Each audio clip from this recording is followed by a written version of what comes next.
இந்த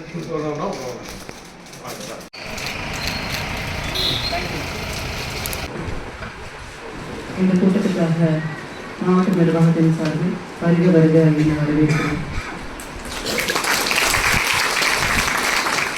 மேலும் இந்த கூட்டத்திற்கு வருகை வந்திருக்கும் துணைத் தலைவர் உறுப்பினர் திரு எம்எம் அப்துல் குத்தூஸ் அவர்களையும் வருக வருக என மாவட்ட நிர்வாகம் சார்பில் வரவேற்கிறோம்.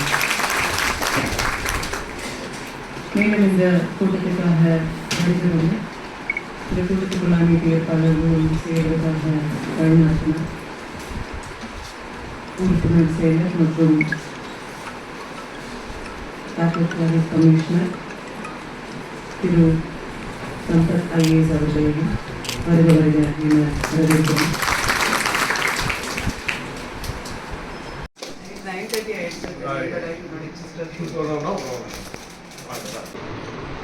இந்த ஆணையம் சட்டப்பூர்வ அதிகாரம் பெற்ற ஆணையமாக தமிழ்நாடு சிறுபான்மை ஆணைய சட்டம் ஆக்ட் 21 ஆஃப் 2010 படி 1/8/2010 முதல் சிறப்பாக செயல்பட்டு வருகிறது. சிறுபான்மை இனத்தவரை பாதுகாத்திட இந்திய அரசியலமைப்பு சட்டம் மற்றும் தமிழ்நாடு சட்டப்பேரவையால் நிறைவேற்றப்பட்டுள்ள சட்டங்களில் அளிக்கப்பட்டுள்ள பாதுகாப்புடன் மற்றும் நெறிமுறைகள் எவ்வாறு செயல்படுத்தப்பட்டு வருகிறது என்பதை குறித்து ஆராய்ந்து மறுமதிப்பீடு செய்து அரசுக்கு பரிந்துரை வழங்க உள்ளது. இவ்வாணையம் 23/7/24 அன்று 3 ஆண்டு காலத்திற்கு தலைவர், துணைத் தலைவர் மற்றும் 8 உறுப்பினர்கள் திருத்தி அமைக்கப்பட்டது.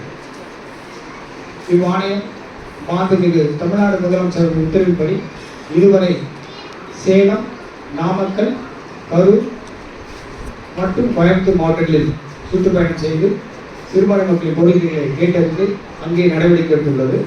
இந்த தொடர்ச்சியாக நமது சிவகங்கை மாவட்டத்திற்கு 5வது மாவட்டமாக சிவகங்கை மாவட்டத்திற்கு வருகை தந்து மக்களுடைய குறிப்பாக சிறுபான்மை மக்களுடைய கோரிக்கைகளை அரசு ஆணை நிலை எண் 14 பிற்படுத்தப்பட்டோர், மிகவும் பிற்படுத்தப்பட்டோர் மற்றும் சிறுபான்மை நலத்துறை இந்த ஆணையத்தின் வழியாக 2008 சிவகங்கை சங்கங்களினுடைய பதிவாளர் பதவி என்படி பதிவு செய்யப்பட்டிருக்கிறது. இதற்கு இஸ்லாமிய சகோதரர்கள் விதவைகளுக்கு, முஸ்லிம் விதவைகளுக்கு உதவி செய்தல், மாதாந்திர உதவித்தொகை வழங்குதல், சங்கத்தின் நிதிக்கேற்ப உதவி செய்தல், ஆதரவற்ற முஸ்லிம் விதவைகளுக்கு கைவினைப் பொருட்கள் செய்கிற பயிற்சி அளித்தல், சிறு தொழில் துவங்க உதவி செய்தல், ஆதரவற்ற முஸ்லிம் விதவைகள் மற்றும் வயதானவர்களுக்கு இருப்பிட உதவி, ஆதரவற்ற முஸ்லிம் விதவைகளுக்கு மருத்துவ பரிசோதனை முகாம்கள் நடத்தி மருத்துவ உதவி கிடைக்க செய்தல், தையல், பூ வேலைப்பாடுகள், காலணிகள் செய்வது குறித்த பயிற்சிகள் அளித்து ஏழ்மை நிலையில் உள்ள முஸ்லிம் மகளிரின் வாழ்க்கை தரம் மேம்பட செய்திருக்கிறார். அதில் நீங்க பார்த்தீர்கள் என்று சொன்னால் ஏறத்தாழ 533 பெண்கள், இஸ்லாமிய சகோதரிகள் பயன்பெற்றிருக்கிறார்கள்.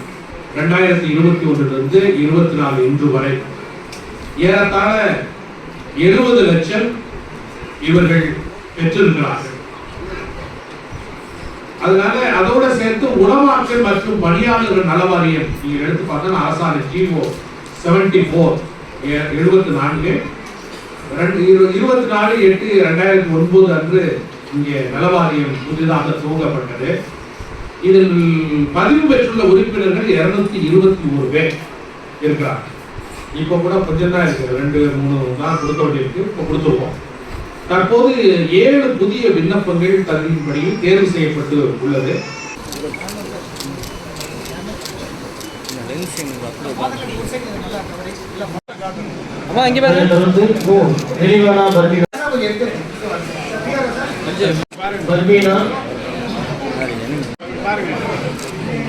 ஜமுனா தேவி, பாத்திமா அவர்கள், ஆரிஃபா சல்மா, பாத்திமா, பெர்டலஸ்,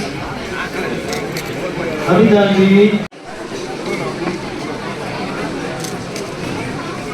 நம்பர் 63 ஆரோக்கிய செல்வி, 70 புனிதா ஆரோக்கிய மேரி, அதைத் தொடர்ந்து தேவதாஸ், அதைத் தொடர்ந்து நம்பர் 103